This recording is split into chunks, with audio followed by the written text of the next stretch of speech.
happened to me all started on the day of Kristen's funeral. "Just in their place," I said, head grasping facts, heart dealing with emotions. Death is a natural part of life, and I don't have to feel guilty about living because Kristen isn't here to share it anymore. I was spouting psychobabble I'd lifted almost word for word from Dr. Pendleton, but it sounded good, and sometimes I could almost convince myself that it was true. Aunt Marjorie nodded and held the screen door open for me as I followed her into the house. "He sounds like a smart fella. I think I'd like him." "I think you would too, Aunt Marge." "Call me down for dinner?" She agreed, and I headed up to my room. It was formerly part of the attic, a section that had been converted and walled off into a tiny reading nook. I'd begged Aunt Marjorie to let me have it the instant I'd seen it.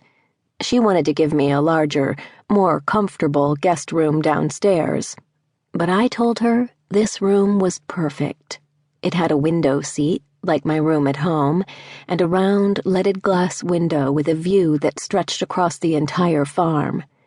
It was absolute heaven to curl up and read there while warm sun slanted in on my shoulders, making me feel like a fat, lazy cat. Cats don't have any worries. I threw my messenger bag down onto the neatly made bed and crossed over to the lone bookcase that stood directly across from the window, propped up next to a dormer arch. Perusing the wooden shelves, like I'd done at least a dozen times over the last 3 months, I pulled down Jane Eyre. Turning to the ribbon that marked my place, I kicked off my shoes and climbed onto the seat, tucking my feet up underneath me. Where could I find myself a Mr. Rochester? Preferably one who didn't have a crazy wife hidden away in his attic, but a sexy and mysterious hero to call my own. Sign me up. "You found a sexy and mysterious hero to call your own?" my subconscious whispered, but I ruthlessly pushed that thought away.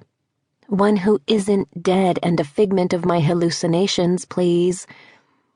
Finding my last stopping point, I began to read, and was promptly jerked away from the page by the sound of my cell phone ringing. I glanced over at it lying on the small nightstand next to the bed.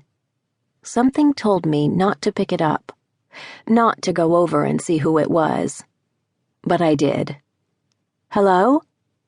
"Hi, Abby. It's Dad. How are you, sweetie?" Waves of homesickness washed over me at the sound of his voice. I really did miss my bed, and my room, and the rest of my perfume supplies. "I'm good, Dad. I'm doing good." "Yeah, and okay, maybe I missed Mom and Dad a little bit, too." "What's up?" "Well," he hesitated, "your mother and I wanted to talk to you about something." I could hear Mom in the background, telling him to hand her the receiver.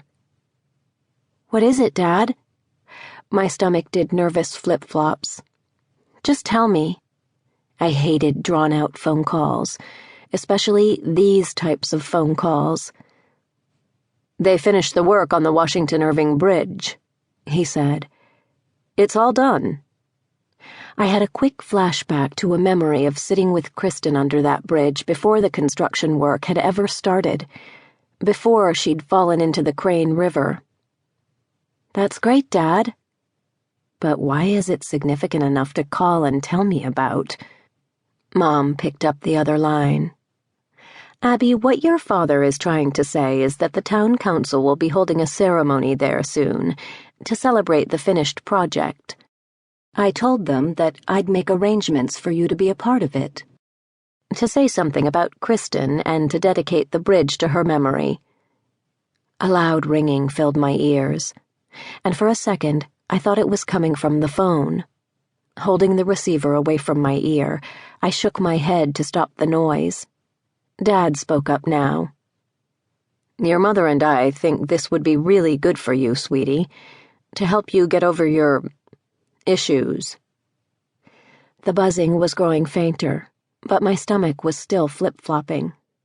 "I can't," I blurted out, thinking as quickly as I could.